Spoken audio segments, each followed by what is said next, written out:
Posteriormente, en 1565, otro señor que se llamaba Francisco de Ibarra fue marcando con ganado el camino que recorrió sobre el norte de México y estableció algunas rancherías que serían la base de lo que hoy o que más tarde constituiría el inicio de la ganadería extensiva del norte de México. Ya hacia fines del siglo XVI el ganado pues se encontraba hasta Nuevo México, en los Estados Unidos, y para el año de 1769 ya alcanzaba hasta lo que se conoce como la Alta California. La explotación del ganado se hacía sin un objetivo preciso con respecto a su producción, pues lo único que se buscaba era incrementar el número de cabezas. En esas condiciones, pues el ganado fue extendiéndose a medida en que la conquista del territorio iba avanzando, y como junto con el ejército también iban frailes catequistas, a estos pues se les encomendaban las tareas agrícolas y el cuidado y la cría de los animales. De esta forma se fue poblando el territorio nacional y en 1910 gran parte de la República Mexicana contaba con ganado en aquel tiempo criollo, descendiente de las razas españolas traídas originalmente. No obstante, pues con la revolución se acabó con más del 50% del inventario ganadero del país, liquidando prácticamente el ganado de la zona norte. Pese a esto, el potencial ganadero se recuperó rápidamente a partir de los años 20 del siglo pasado,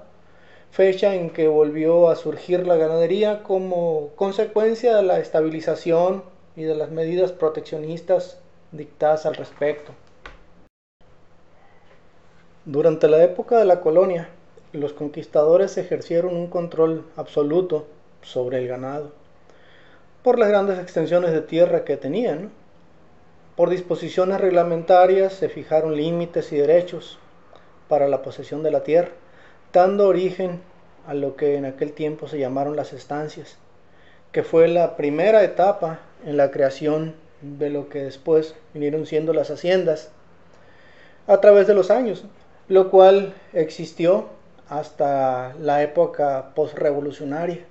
Entonces, los esquemas productivos y comerciales que provocaron un crecimiento importante de la ganadería extensiva desde 1542 hasta 1810 aproximadamente, fueron básicamente la existencia de extensiones grandes de tierra en las explotaciones ganaderas que se establecían cerca de las ciudades con el fin de proporcionar el suministro de alimento a la población. En el siglo XIX, esta ganadería de carne se sigue desarrollando pues en las haciendas como unidades productivas agropecuarias, con una posesión privada sobre la tierra y trabajadores permanentes, con una producción que estaba dirigida fundamentalmente para satisfacer el mercado interno. Entonces, las características de desarrollo fueron muy similares a las épocas anteriores. Pues los movimientos sociales que culminaron con la Revolución de 1910 limitaron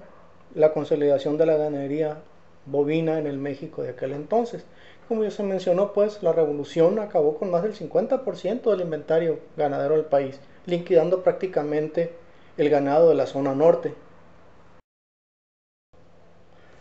Podríamos afirmar que ya en el siglo XX, la introducción de nuevas técnicas para la crianza del ganado,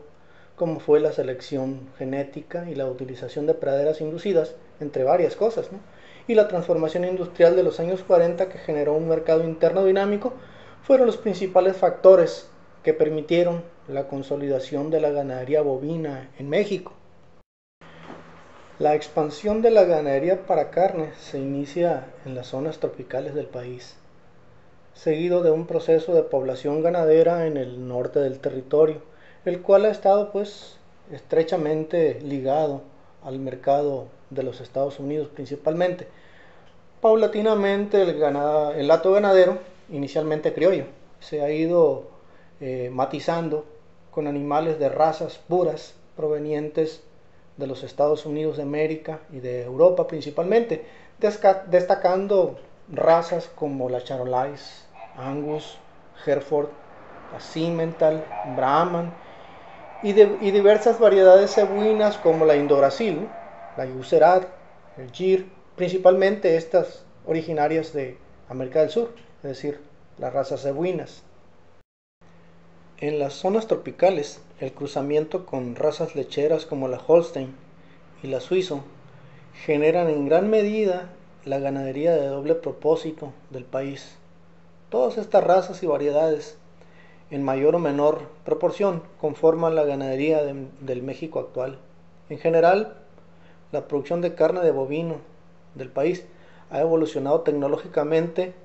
a un ritmo menor que la avicultura y la porcinocultura. Pero la multiplicación del sistema intensivo de engorda en corrales en el centro norte del país con ganadería especializada muestra un alto nivel tecnológico, donde la alimentación se basa principalmente en granos. Por su parte, en las zonas tropicales, con sistemas extensivos y con una ganadería de doble propósito, adoptan estrategias para una mejor producción y conservación de forrajes, con un uso limitado de granos y suplementos alimenticios, que en ocasiones rebasan el 20% de la ración total de los animales en finalización. Entonces, la explotación de bovinos para carne contribuye o constituye una de las actividades fundamentales del subsector pecuario nacional, por la contribución que realiza a la oferta de productos cárnicos, así como su participación en la balanza comercial del país, donde la exportación de ganado en pie es el rubro más importante. La producción mundial de carne de bovino en el año 2005 registró un volumen de producción